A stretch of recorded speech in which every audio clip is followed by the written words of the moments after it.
السلام علیکم ورحمۃ اللہ وبرکاتہ، مبارک ہو۔ ہاں، دل سے، دل کی گہرائیوں سے تمہیں مبارک ہو۔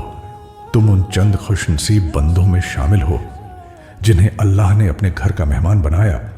یاد رکھو، حج کوئی معمولی عبادت نہیں، یہ صرف سفر نہیں بلکہ یہ رب کا بلاوا ہوتا ہے، اور صرف وہی آتا ہے جسے اللہ چنتا ہے۔ کتنے لوگ ہیں جو چاہتے ہوئے بھی نہیں جا پاتے، کتنے ایسے ہیں جن کے پاس مال ہے لیکن ہمت نہیں، کتنے ایسے ہیں جنہیں دعوت ملی لیکن وقت نہیں، اور کتنے ایسے ہیں جنہیں ہر چیز میسر ہے مگر بلاوا نہیں آیا۔ اور تم گئے، احرام باندھا، لبیک کہاں، طواف کیا، سجدے میں گرے، عرفات میں آنسو بہائے، مگر اب اصل سوال یہ ہے، کیا تمہارا حج قبول ہو گیا؟ کیا تم ویسے ہی واپس آئے جیسے گئے تھے، یا کچھ اندر سے بدل گیا؟ کیا یہ صرف ایک سفری تجربہ تھا یا روحانی انقلاب؟ چلو اب خود کو ان 10 نشانیوں میں تلاش کرو، کیونکہ اگر یہ نشانیاں تم میں پیدا ہو چکی ہیں تو امید رکھو، اللہ نے تمہیں خالی نہیں لوٹایا۔ تمہارا دل پہلے جیسا نہیں رہا؟ کیا عرفات میں بہائے گئے آنسو واپس آ کر بھی جاری رہے؟ کیا تمہاری خواہشیں بدل گئیں؟ کیا دل دنیا سے ہٹ کر اللہ کی طرف مائل ہوا؟ اگر ہاں تو یہ پہلی اور سب سے بڑی نشانی ہے، دل کا بدل جانا۔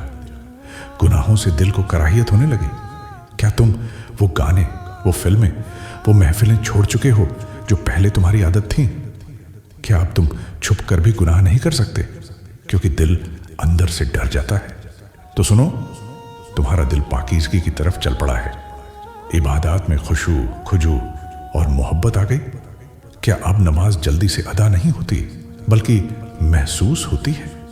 کیا سجدے لمبے ہو گئے ہیں؟ کیا قرآن دل سے سنا جا رہا ہے، صرف زبان سے نہیں؟ تو یہ رب کی خاص رحمت ہے کہ تمہاری روح عبادت سے جڑ گئی ہے، تمہارے اخلاق میں نرمی، رحم اور عاجزی پیدا ہو گئی۔ کیا اب تم غصے میں بھی نرم لہجے میں بات کرتے ہو؟ کیا ماں باپ کی عزت، بیوی بچوں کی محبت اور پڑوسیوں کے حق کا خیال رکھتے ہو؟ اگر ایسا ہے تو یاد رکھو، اللہ کے مقبول بندوں کی پہچان یہی ہے، حسن اخلاق۔ تمہیں دنیا کے فریب سے بیزاری ہو گئی؟ کیا اب مہنگی گاڑی، فیشن، شہرت اور مال و دولت کی دوڑ فضول لگتی ہے؟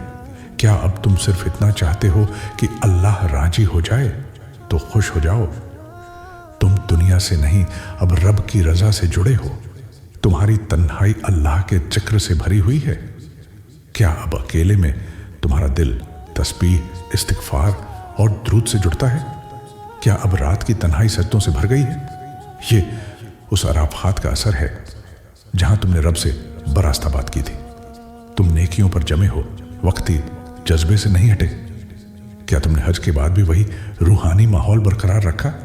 کیا تم نماز، تلاوت اور نیکی کے راستے پر مستقل ہو؟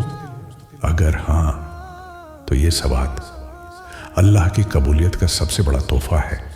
تم وقت ضائع کرنا چھوڑ چکے ہو؟ کیا اب تم فضول ویڈیوز، سوشل میڈیا اور لغویات سے دور ہو؟ کیا تم ہر لمحہ قیمتی سمجھتے ہو؟ تو یہ حج کی وہ تعلیم ہے جس نے تمہیں زندگی کی اصل قیمت سمجھا دی۔ تمہاری آنکھیں رات کو رب کے لیے روتی ہیں؟ کیا اب سجدے میں آنکھوں سے آنسو بہتے ہیں؟ کیا تمہیں رب کی یاد میں رونا آتا ہے بغیر کسی دنیاوی درد کے؟